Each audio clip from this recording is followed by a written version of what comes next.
आप सब लोगों को गोपाल राजू का नमन। वीडियोस देख रहे हैं ना आप, ये किसी को भयभीत भी कर सकते हैं, किसी को विक्षिप्त भी कर सकते हैं। वीडियो देने का उद्देश्य केवल ये कि इन सब बातों से अवेयर कराना लोगों को।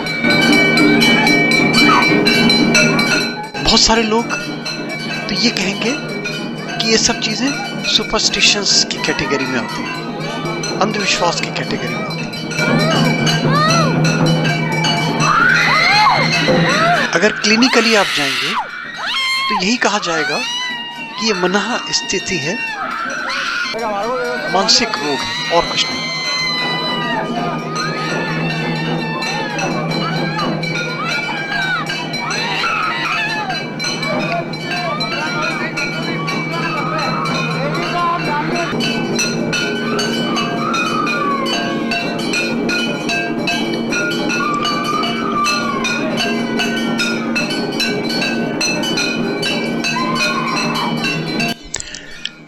मगर जो लोग वास्तव में पीड़ित हैं, पीड़ा भोग रहे हैं, भूत बोलें, प्रेत बोलें, जिन बोलें, जिन्नात बोलें, इविल स्पिरिट्स बोलें, अनयूजुअल चीजें बोलें, ब्लैक मैजिक बोलें, कुछ भी बोलें, इन सब पीड़ाओं से जो पीड़ित हैं, जो भुक्तभोगी हैं, वो ही बता सकते हैं कि कितनी कठिनाई होती है, कितनी परेशानी होती है, कितना कष्ट झेल रहे हैं वो। एक कहावत भी है ना, जाके पैर न फटे बिमाई। और ये एक जगह की बात नहीं, हर वर्ग, हर समाज, हर क्षेत्र, हर गांव, हर शहर, कहीं ना कहीं इस टाइप की पीड़ा भोग रहे लोग जरूर दिखाई दे जाते हैं। कुछ ना कुछ देखिए सार सत्य है जरूर। अगर प्योर अंधविश्वास होता, अगर प्योर सुपरस्टिशंस होता, तब ऐसी अवस्था नहीं होती, ऐसी विक्षिप्तता नहीं होती जो पीड़ा दिखाई दे रही है। और जो देखते हैं ना, तब वास्तव में मानते हैं कि कुछ ना कुछ हकीकत है इन सब चीजों में जरूर।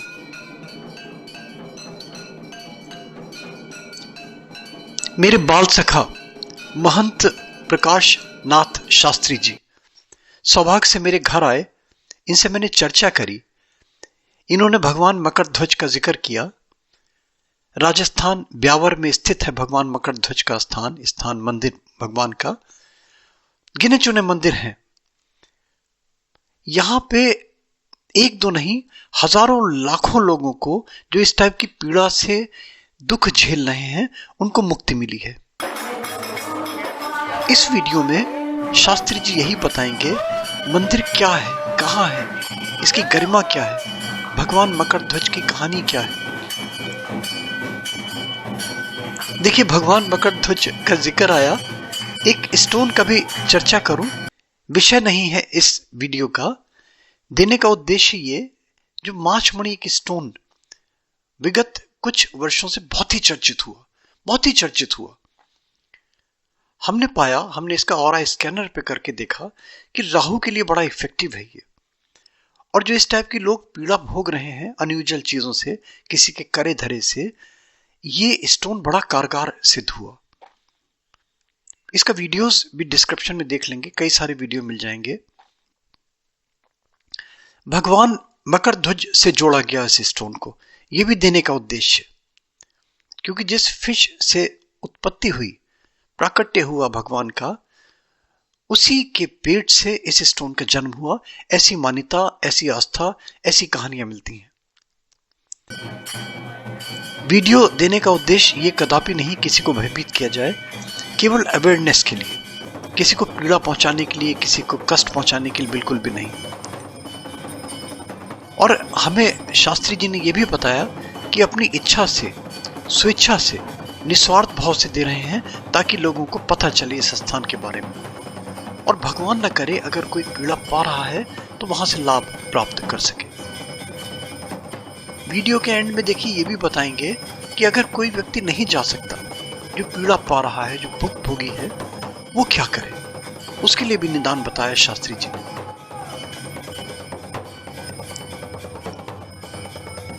इनके नंबर भी डिस्प्ले हो रहे हैं, इनसे कांटेक्ट भी किया जा सकता है। और ये तो देखिए कई लोगों के मैंने मुख से सुना कि इन स्थानों पे ये सब चीज़ें भाव की, ये सब चीज़ें श्रद्धा की, और सबसे बड़ी चीज़ जो करने वाले हैं उनका मन, उनका हृदय कितना मर्म है। देखिए आप पाएंगे कितने सज्जन हैं, कितने मर्म हैं, कितने सरल हैं, कितने सीधे हैं। इसीलिए इस स्थान की गरिमा, इस स्थान का महत्व, इस स्थान की जो जश जिसको बोलते हैं, दिन ब दिन बढ़ता जा रहा है और लाखों लोग यहाँ से लाभ प्राप्त कर रहे हैं। देखिए सुनिए शास्त्री जी के श्रीमुख से। ज़्यादा समय आपका वेस्ट ना हो, पूरा वीडियो देखिए, पूरी कहानी जानिए भगवान मकरध्वज की और इस स्थान की, ब्यावर की। आप सभी को मेरा नमन। जैसा कि सबको पता है कि भारतवर्ष में 2 ही श्री मकरध्वज भगवान के मंदिर है, और श्री मकरध्वज की कथा यूँ तो सबको पता है कि हनुमान जी जब माता सीता का पता लगाने के लिए लंका में गए और जब वापस आए तो हनुमान जी की पसीने की बूंद से श्री मकरध्वज का जो प्राकट्य हुआ वो पातालपुरी में हुआ। तो एक प्राचीन जो कथा आती है कि जब भगवान श्री राम अपने श्री वैकुंठ धाम जा रहे थे अपने जीवन के अंतिम समय के पश्चात में, तब अपने सारे उन्होंने मित्रों को, सहयोगियों को बुलाया जिन्होंने लंका विजय अभियान में योगदान दिया था। तो माता सीता ने कहा कि हे भगवान, जब आपने सबको सब कुछ दे दिया, हनुमान जी ने कुछ नहीं लिया, आपने विभीषण को लंकापति बना दिया, सुग्रीव को किष्किंधा नरेश बना दिया, और सबको आपने सब कुछ दिया, लेकिन हनुमान जी ने कुछ नहीं लिया। तो हनुमान जी के जो पुत्र हैं श्री मकरध्वज जी, उनको कुछ न कुछ तो दो आप। और श्री हनुमान जी देव पुत्र हैं, हनुमान जी देव योनि में है, हनुमान जी के पुत्र जो मकरध्वज देव योनि में है, तो उनको आपको इस धरती के ऊपर कोई स्थान देना चाहिए। और पातालपुरी तो राक्षसों का देश है, राक्षसों की नगरी है, इसलिए माता सीता के आग्रह पर श्री मकरध्वज को यहाँ मृत्युलोक पर बुलाया गया। और मृत्युलोक पर बुलाने पर जब श्री राम जी ने मकरध्वज जी को कहा कि इस मृत्युलोक पर जो भी आपको स्थान प्रिय हो वहाँ आप अपना सिंहासन, अपना राज्य स्थापित कर सकते हैं, तो इसलिए आप वायु मार्ग से, आकाश मार्ग से इस पूरी पृथ्वी का भ्रमण करो, जो भी आपको स्थान प्रिय लगे आप मुझे बताओ, मैं वहाँ का आपको अधिपति बनाता हूँ। तब श्री मकरध्वज जी ने सारे इस भूमंडल का विश्लेषण किया और दर्शन किया, तो उन्होंने पुष्कर क्षेत्र उनको अत्यंत प्रिय लगा।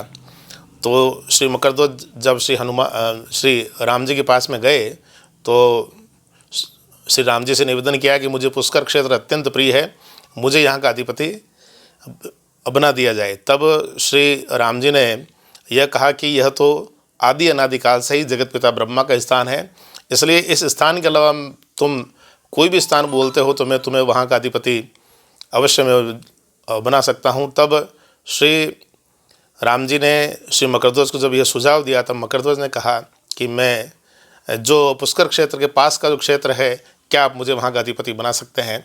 तो भगवान श्री राम ने उन्हें आशीर्वाद दिया और उन्हें जो पुष्कर के क्षेत्र का पास का जो स्थान है वहाँ का उनको अधिपति बनाया। तो अभी भी जो पुष्कर से 10 किलोमीटर दूर जो नरवर गांव है, और जो मेवाड़ से के पास में जो दिवेर गांव है, मेवाड़ के पास में जो नरवर और दिवेर के बीच में जो यह क्षेत्र है, इस क्षेत्र में जहां वर्तमान में मकरध्वज भगवान का जो मंदिर है, उस मंदिर के ऊपर भगवान श्री मकरध्वज का राज तिलक किया गया, जिसमें श्री राम जी, श्री हनुमान जी और इत्यादि सभी यहाँ पधारे और उनका अभिषेक करके और वे अपने स्थान पर वापस गए और श्री मकरध्वज को यहाँ राजा बनाया गया।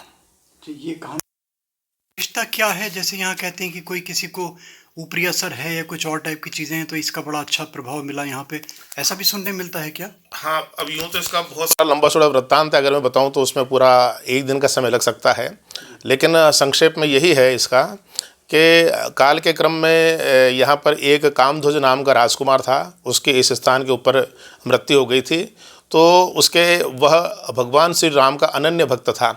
तब जब उसकी मृत्यु हो गई, तब इस स्थान के ऊपर एक नाथ संप्रदाय के योगी थे, उन्होंने कहा कि तेरी इस स्थान पर मृत्यु होगी, तो इस स्थान पर मृत्यु होने के पश्चात राजकुमार ने यह कहा कि मेरा अंतिम संस्कार कौन करेगा, और जब मेरा अंतिम संस्कार नहीं होगा तो मेरी मुक्ति कैसे होगी। तब लेकर के और मतलब भगवान श्री राम ने देखा कि इस धरती के ऊपर मेरा एक अनन्य भक्त जो कि अंतिम संस्कार के अभाव में उसकी आत्मा भटक रही है, तब उस समय में भगवान श्री राम उसका अंतिम संस्कार करने के लिए यहाँ मृत्युलोक पर आने ही वाले थे वैकुंठ को छोड़ करके।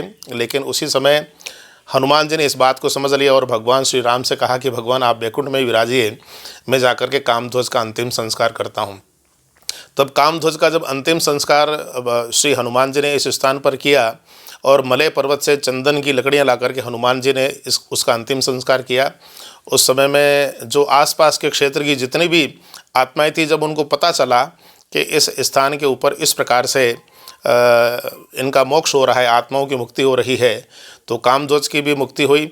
और जो भी उस ज्वाला के अंदर जो हनुमान जी के हाथ से जो प्रज्वलित ज्वाला थी, उस ज्वाला से जब धीरे धीरे सैकड़ों हजारों की संख्या में आत्माओं की मुक्ति होने लगी, तब यह स्थान, यह इस प्रकार की जो दुष्ट आत्माएं और जो सद आत्माएं और जो भटकती हुई आत्माएं हैं, जो समय से पूर्व में जो आत्माएं मर गई, जो लोग मर गए, उनकी जो आत्माएं हैं वे इस स्थान पर आकर के मुक्ति पाती है।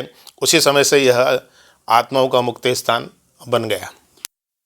एक चीज़ और बताइएगा, ये तो आपने उस स्थान की गरिमा बताई, वहाँ की महत्ता बताई। बहुत सारे ऐसे लोग हैं जो बेचारे पीड़ित हैं और इस स्थान पे नहीं पहुंच सकते, तो उनके लिए आपके लिए क्या संदेश है कि वो अपने स्थान पे बैठ के कोई ऐसा मंत्र, कोई ऐसा तरीका, कोई ऐसा उपाय वो करें और मुक्ति मिले उनको ईविल स्पिरिट से, इस टाइप की प्रेत आत्माओं से या दुष्ट आत्माओं से? कोई तरीका आप बताएंगे सरल शब्दों में, ताकि हर आदमी उसको अपना सके? चूँकि यह जो संसार है, आत्माओं का जो रहस्यमय संसार है, इसमें अगर उसको पूर्ण रूपेण ठीक होना है तो इस स्थान पर आना ही पड़ेगा। लेकिन फिर भी वह अपने स्थान पर श्री मकरध्वज बालाजी के धाम से अगर रोज़ इस धाम के जो दिव्य प्रतिमा है उनकी फ़ोटो प्रिंट करा करके और धूप दीप अगरबत्ती करे और इनका जो है नित्य स्मरण करे, तो ज़रूर उसको शांति मिल सकती है। और साथ ही साथ में श्री हनुमान चालीसा के कम से कम 7 बार पाठ करे रोज़ाना, सुबह और शाम को, तो ज़रूर उसको शांति मिल सकती है। लेकिन पूर्ण रूपेण ठीक होने के लिए, इस स्थान पर मुक्ति प्राप्त करने के लिए आत्माओं से इस स्थान पर आना ज़रूरी है, क्योंकि यहाँ पर एक अर्जी की प्रक्रिया होती है और एक यहाँ का सिस्टम है आत्माओं से मुक्ति का, तो उसकी पालना ज़रूरी है। स्थान का कोई दिन है, कोई विशेष? जैसे मान लीजिए कोई दूर से आना चाह रहा है तो कोई दिन विशेष है, कोई समय विशेष है, या किसी भी दिन किसी भी समय 12 महीने कभी भी आ सकता है? वैसे तो इस स्थान पर शनिवार के दिन अधिकांशतः लोग आते हैं और शनिवार की विशेष मान्यता है, क्योंकि श्री हनुमान जी की मंगलवार की मान्यता है। तो चूँकि हनुमान जी के जो पुत्र ही है मकरध्वज, इसलिए शनिवार के दिन की इनकी विशेष रूप से मान्यता है। शनिवार को यदि आप यहाँ आते हैं तो भगवान ज़रूर उस जो भक्त के, यूँ तो साल के 365 दिन ही प्रभु यहाँ पर है, और जो भी इस धाम के दर्शन करता है उसका कल्याण होता है, उसकी मनोकामनाएं पूरी होती है, उसके दुख दर्द तकलीफ भूत प्रेत आत्माओं से उसको मुक्ति मिलती है। बहुत धन्यवाद। आप लोग देखते रहिए गोपालाजी मोटिवेशनल वीडियोस। लाइक कीजिए, सब्सक्राइब कीजिए, फॉरवर्ड कीजिए। एक नोटिफिकेशन बेल आता है, उसमें प्लीज़ ज़रूर क्लिक कर दें। रेगुलर आपको इस टाइप के अपडेट्स मिलते रहेंगे। और साथ साथ मैं मंदिर का पूरा वीडियो भी दिखा रहा हूँ, ताकि लोगों को पता चले, इस भव्य स्थान के दर्शन हो और यहाँ आके कोई पीड़ित व्यक्ति है तो वो लाभ प्राप्त कर पा सके। बहुत बहुत धन्यवाद आपका। बहुत धन्यवाद।